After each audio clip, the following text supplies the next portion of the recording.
Class 12 का आज first lecture है जिसमें मैं आपको इलेक्ट्रोस्टैटिक डिस्कस करूंगा। इलेक्ट्रोस्टैटिक तो चैप्टर जो है इलेक्ट्रोस्टैटिक स्टार्ट हो रहा है आपका। इलेक्ट्रोस्टैटिक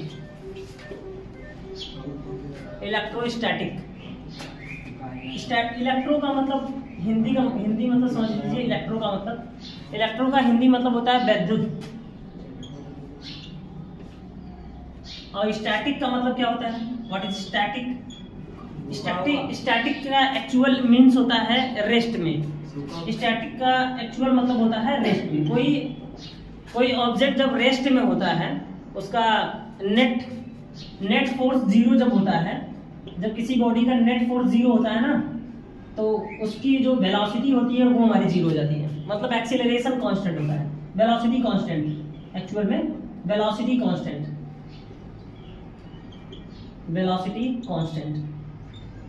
अगर वेलोसिटी कांस्टेंट है तो क्या होगा? उसका नेट एक्सीलरेशन क्या हो जाता है? जीरो हो जाता है। कहने का मतलब जब भी कोई इनर्शियल प्रॉपर्टी, आप लोग जानते हैं, जैसे 11th में आप लोगों ने इनर्शियल प्रॉपर्टी पढ़ रखा है कि जब भी कोई ऑब्जेक्ट रेस्ट में होता है, इट मीन्स उसका मोशन, उसमें कोई भी मोशन ना हो तो बॉडी रेस्ट में रहती है और वो इनर्शिया के लॉ को फॉलो करती है जब तक कि उसमें कोई एक्सटर्नल फोर्स ना लगाया जाए। ठीक है ना? तो इसी तरह से तो स्टैटिक का मतलब होता है रुका हुआ। तो वो हम वैद्युतिकी पढ़ने वाले हैं जिसमें चीजें रुकी हुई होंगी। ठीक है ना? इसके बाद ये चैप्टर काफी बड़ा है। हालांकि ये चैप्टर अगर आप देखें तो इसको 3 मंथ में पढ़ते हैं पूरा।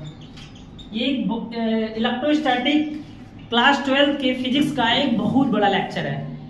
इसको 3 मंथ में कंप्लीट करते हैं। अगर देखा जाए तो इसमें और भी ज्यादा टाइम इन्वॉल्व हम दे सकते हैं, इसमें और भी टाइम लगा सकते हैं, बट सफिशिएंट होता है बोर्ड लेवल के लिए कि हम 3 महीने इसको लेके चलें, क्योंकि यहीं पे सारे कॉन्सेप्ट क्लियर होते हैं। और फिजिक्स में जैसा कि कहा ही जाता है, if you learning clear the concept you will fall in the love in the physics.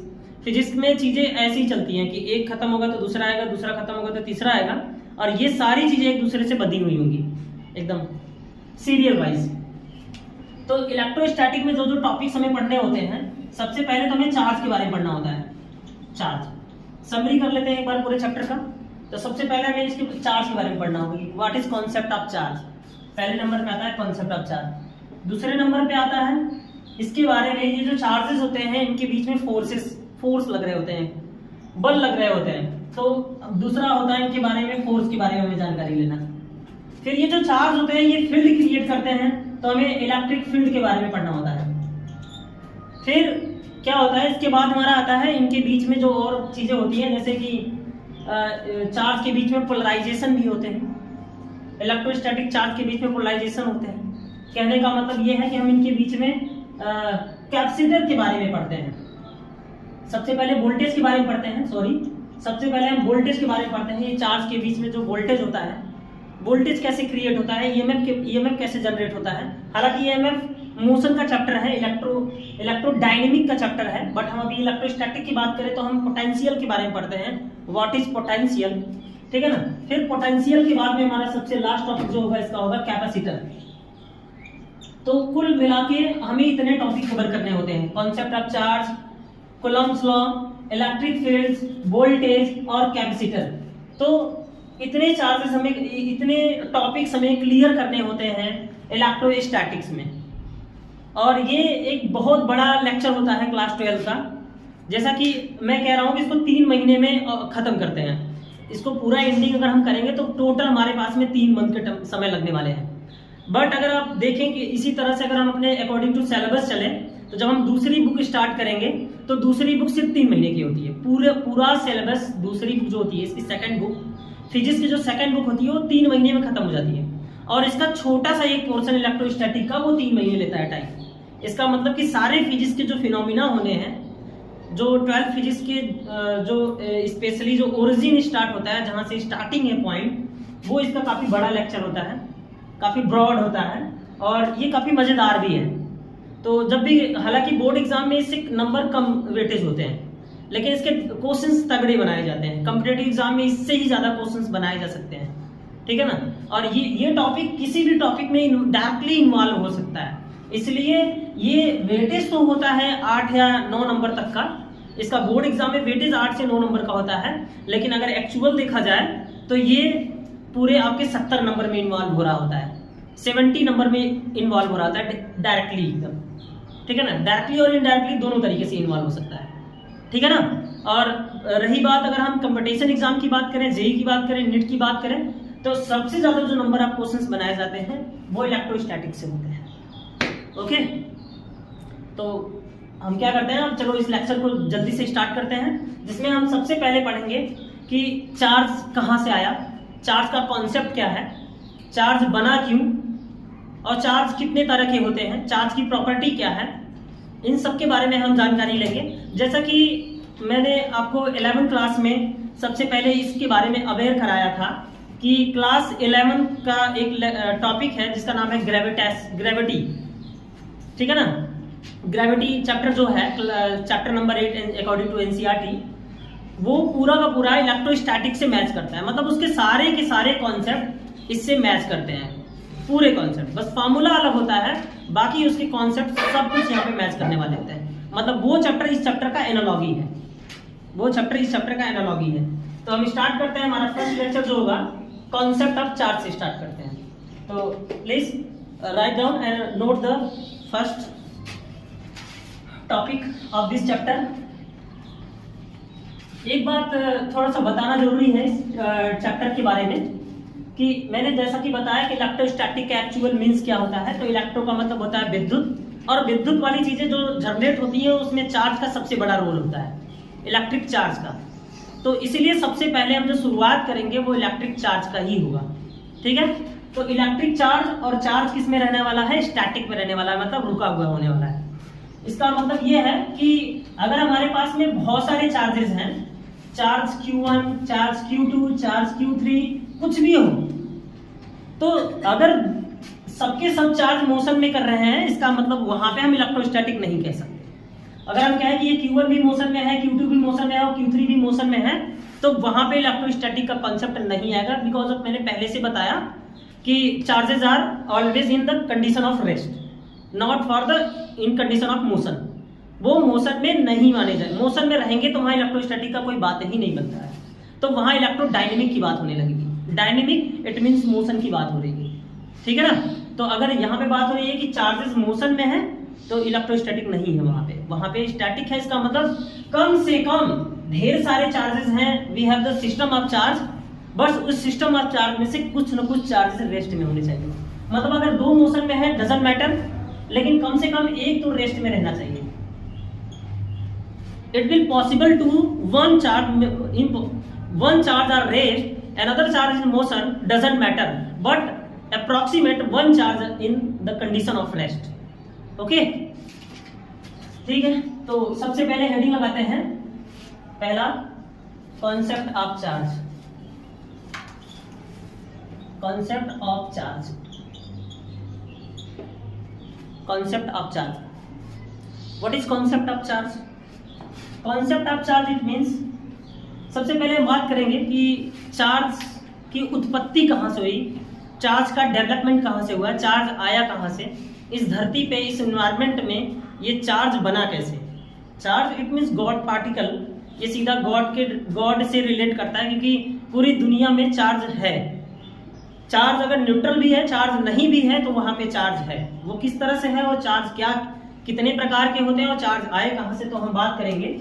जैसा कि आप लोग जानते हैं कि every body have a nucleus, दुनिया के सारे बॉडी में एक न्यूक्लियस होता है, दुनिया के सारे एटम में एक क्या होता है, न्यूक्लियस होता है। तो हम एटम की बात करें, अगर हमारे पास एक एटम है तो एटम के अंदर क्या होता है, न्यूक्लियस होता है। Do you know about, atom के अंदर क्या होता है, न्यूक्लियस होता है। एटम के अंदर क्या होता है, न्यूक्लियस होता है, ठीक है। वैसे तो सबसे जो पार्टिकल का सबसे छोटा कण है, सबसे छोटा जो पार्टिकल है वो एटम होता है, लेकिन एटम को भी डिवाइड किया गया फंडामेंटल पार्टिकल में, इलेक्ट्रॉन, प्रोटॉन और न्यूट्रॉन में। बट इलेक्ट्रॉन, प्रोटॉन और न्यूट्रॉन रहते कहाँ हैं, तो जो न्यूक्लियस है उसके सराउंडिंग में रहते हैं, न्यूट्रॉन और प्रोटॉन उसके मिड में रहता है, मतलब न्यूक्लियस के अंदर, ठीक है। तो यहाँ बात करते हैं, जैसे कि आप केमिस्ट्री में भी इन बातों को जान चुके हैं पहले से, तो मुझे बस यहाँ बताना कि व्हाट इज चार्ज और चार्ज का कॉन्सेप्ट आया कहाँ से। तो हमारे पास न्यूक्लियस होता है और न्यूक्लियस के सराउंडिंग में ऑर्बिटल्स होते हैं, न्यूक्लियस के सराउंडिंग में ऑर्बिटल्स होते हैं और इन ऑर्बिटल्स में इलेक्ट्रॉन्स होते हैं। According to Hund's rule the electrons fill in all orbital rule of 2n square. Electrons fill the orbitals 2n square rule, Hund's rule, according to Hund's rule. ठीक है ना। इट मीन्स n बराबर 1 के लिए 2 electron होने चाहिए, मतलब एक वाले कक्षा में, एक वाले ऑर्बिटल में कितने इलेक्ट्रॉन्स होने चाहिए? 2 इलेक्ट्रॉन्स होने चाहिए। फर्दर उसके नेक्स्ट वाले ऑर्बिटल्स में 1 2 3 4 5 6 7 8 इलेक्ट्रॉन्स होते हैं। उसके बाद 2 8 18 और 32 के ऐसे कॉम्बिनेशन बनाए जाते हैं इसके। ठीक है। बट मैं यहाँ ये बताना चाहता हूँ कि जो ये इलेक्ट्रॉन्स फील हुए होते हैं इसमें, डजंट मैटर, मैं एक ऑर्बिटल में डालता हूँ, मुझे तो समझाना ही है इनको। तो बात को समझना कि मैं इसमें कुछ भी इलेक्ट्रॉन्स फील कर दूं तो 2 8 और ये 18 होने चाहिए, बट मैंने 18 थोड़ी ना भरना है, मुझे तो बताना है कि आप 18 भी फील कर सकते हैं यहाँ पे। तो यहाँ पे क्या है, इस बाहर वाले जो सेल को बोलते हैं valence shell. Valence shell electron, बाहर वाले ऑर्बिटल को बोलते हैं वैलेंस सेल, बाह्य कक्षा, हिंदी में इसको नाम बोलते हैं बाह्य कक्षा। तो ये जो वैलेंस सेल होता है इसमें जो इलेक्ट्रॉन्स होते हैं और ये इसके जो पास में जो इलेक्ट्रॉन्स होते हैं, ये न्यूक्लियस जो होता है ना, ये एक फोर्स से इनको अट्रैक्ट करके रखता है, एक बहुत जबरदस्त का फोर्स इन पे बना के रखता है। न्यूक्लियस का काम, न्यूक्लियस पॉजिटिव होता है और इलेक्ट्रॉन्स क्या होते हैं? निगेटिव होते हैं। वो तो मैं अभी बता दे रहा हूं कि nucleus is positive but electrons are negative, but why electrons are negative? Okay, so the behavior will decide the electrons are positive and the behavior will decide whose particle are positive. Okay, इनके behaviour बताते हैं कि ये plus charge है और ये minus charge है। इनको हम पहले से किसी चीज को डिसाइड नहीं कर सकते कि what is charge, it means positive and negative, but what is the methods of will do the behavior of the particles negative और positive। तो जैसे कि अगर हम बात करें कि जो बाहर के जो सेल में जो इलेक्ट्रॉन्स हैं, बाहर के सेल में जो इलेक्ट्रॉन्स हैं, ठीक है, ये इलेक्ट्रॉन्स होते हैं और इलेक्ट्रॉन्स बाहरी कक्षा में है और यहाँ पे सराउंडिंग में इलेक्ट्रॉन्स इसके रिवॉल्यूशन कर रहे हैं, ये सब घूम रहे हैं। तो न्यूक्लियस का एक्चुअल जो काम होता है, actual phenomena of the nucleus का काम होता है इलेक्ट्रॉनों को दबोच के रखना, उनको जकड़ के रखता है, उनको पकड़ के रखता है, जाने नहीं देता उनको। ओके, तो इनको जाने नहीं देता। लेकिन जो सबसे दूर है, जैसे अगर मैं बात करूं तो न्यूक्लियस के जो फर्स्ट ऑर्बिटल है उसमें 2 इलेक्ट्रॉन है, तो उनकी स्टेबिलिटी सबसे ज्यादा होगी क्योंकि उनको छोड़ेगा ही नहीं, क्योंकि नजदीक में है। सपोज दैट अगर मेरे पास में, मैं किसी चीज को पकड़ना चाहता हूं और मेरे पास में कोई चीज है, तो मेरे पास में है बिल्कुल, तो मैं उसे दबोच के रख सकता हूं। बट मेरे से डिस्टेंस पे है तो डेफिनेटली कि मैं उसे ज्यादा देर तक पकड़ नहीं पाऊंगा, बाद में वो निकल के भाग सकता है, मेरे से हाथ से छूट जाएगा और वो भाग जाएगा। बट मेरे ज्यादा नजदीक में है तो मैं उसे जाने नहीं दूंगा, सिंपल।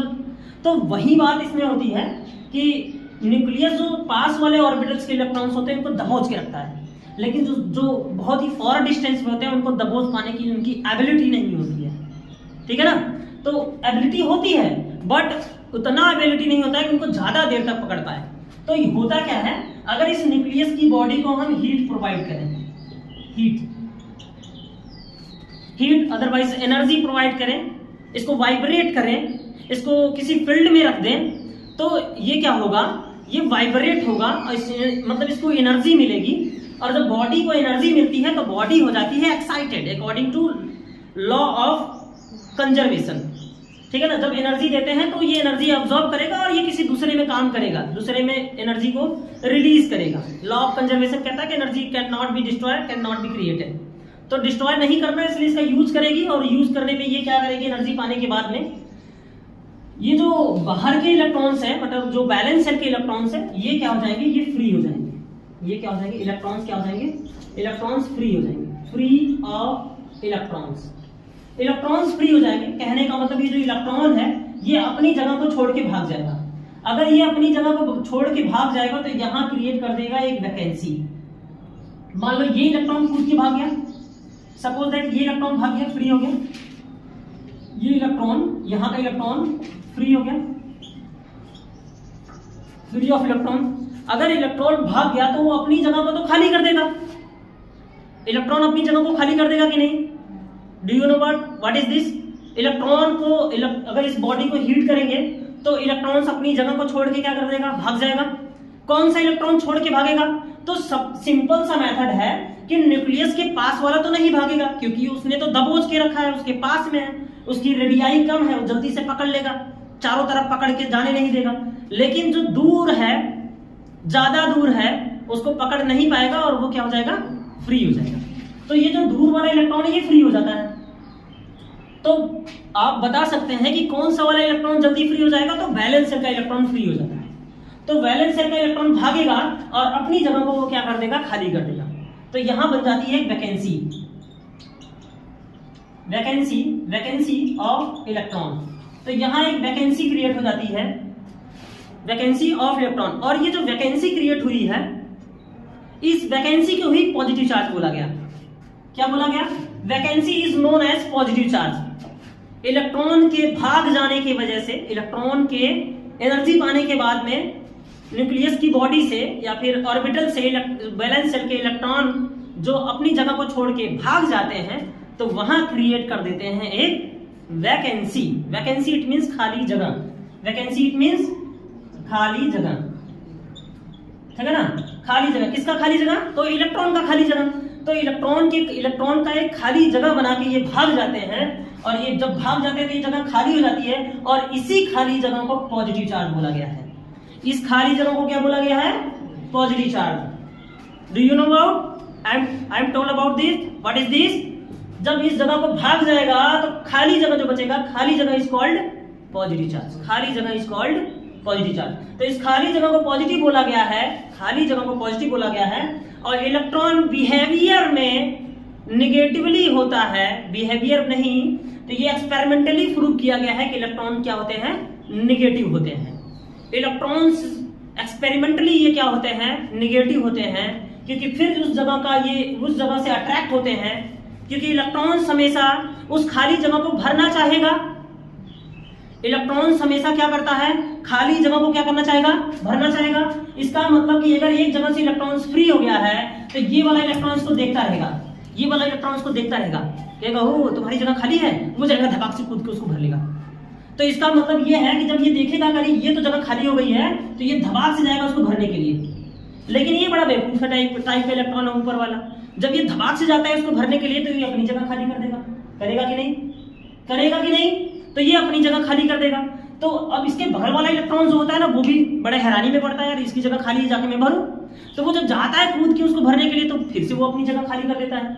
इसका मतलब कि अगर बॉडी में एक बार वैकेंसी बन गई तो वो वैकेंसी हर समय बनी रहेगी। ओके? इसका मतलब वो भरने तो जाएगा, इलेक्ट्रॉन बगल वाला उसको कूद के भरने तो जाएगा, लेकिन क्या होगा? वो अपनी जगह खाली कर देगा। इसका मतलब एक बार पॉजिटिव चार्ज बन गया, एक बार वैकेंसी बन गई, तो वैकेंसी हर समय बनी रहेगी। एग्जैक्टली। तो यहां हमें ये बात पता चला इस फिनोमिना से कि जब न्यूक्लियस की बॉडी को हीट करते हैं, तो जो बाहर के इलेक्ट्रॉन्स होते हैं, जो वैलेंस शेल के इलेक्ट्रॉन होते हैं, जो बाह्य कक्षा के इलेक्ट्रॉन होते हैं, वो हीट पाने के कारण वाइब्रेट होते हैं, और वाइब्रेशन की वजह से इलेक्ट्रॉन्स अपनी जगह को छोड़ के भाग जाते हैं, क्योंकि न्यूक्लियस उस पर उतना ज्यादा फोर्स लगा नहीं पाता, उतना ज्यादा अट्रैक्टिव फोर्स लगा नहीं पाता। तो ये जो खाली जगह होता है, इस खाली जगह को ही क्या बोला गया है? खाली जगह are known as positive charge. खाली जगह को क्या बोला गया? Positive charge. और जैसे कि आपको पता है कि मैंने बताया, ये कूद की किसको भरना चाहता है? खाली जगह को। इसका मतलब भरना चाहता है, इसका मतलब इलेक्ट्रॉन उस खाली जगह को भरना चाहता है। इसका मतलब कि इलेक्ट्रॉन निगेटिव होगा, इलेक्ट्रॉन निगेटिव होगा, तभी तो उस पॉजिटिव से अट्रैक्ट हो रहा है। इसका मतलब उस खाली जगह को पॉजिटिव बोल दिया गया। तो खाली जगह को पॉजिटिव बोल दिया गया और इलेक्ट्रॉन्स को निगेटिव बोल दिया गया, हालांकि उसके बिहेवियर से भी वो निगेटिव होता है। तो यहां पे क्या होगा? ये free of electron, cause of current, cause of current. तो खाली ये जो फ्री ऑफ इलेक्ट्रॉन होता है, ये तो करंट बनाने में काम आ जाता है। और ये खाली जगह को क्या बोल दिया जाता है? खाली जगह इज कॉल्ड पॉजिटिव चार्ज। कौन सा चार्ज? Positive charge. खाली जगह इज कॉल्ड पॉजिटिव चार्ज। खाली जगह पॉजिटिव होता है। तो यहां एक मस्त वाला क्वेश्चन बनता है। मस्त वाला क्वेश्चन ये होता है, आपके एनसीईआरटी में भी ये क्वेश्चन मिलेगा कि आप बताओ कि पॉजिटिव चार्ज रियल पार्टिकल है कि निगेटिव चार्ज रियल पार्टिकल है। तो मैं आपको बताना चाहता हूं कि देखो पॉजिटिव चार्ज रियल पार्टिकल नहीं है, क्योंकि वो तो खाली जगह है। रियल पार्टिकल कौन था? जो गया है वो रियल पार्टिकल था ना। देखो इलेक्ट्रॉन पार्टिकल होता है, क्योंकि इलेक्ट्रॉन का मास होता है। Do you know about what is the mass of electrons? 9.1 × 10⁻31 coulomb. Electron का मास कितना होता है? Mass of electron 9.1 × 10⁻31 kilogram. तो इलेक्ट्रॉन का मास होता है, इसलिए वो रियल है, वो वास्तव में है। लेकिन क्या खाली जगह का कोई मास हो सकता है क्या?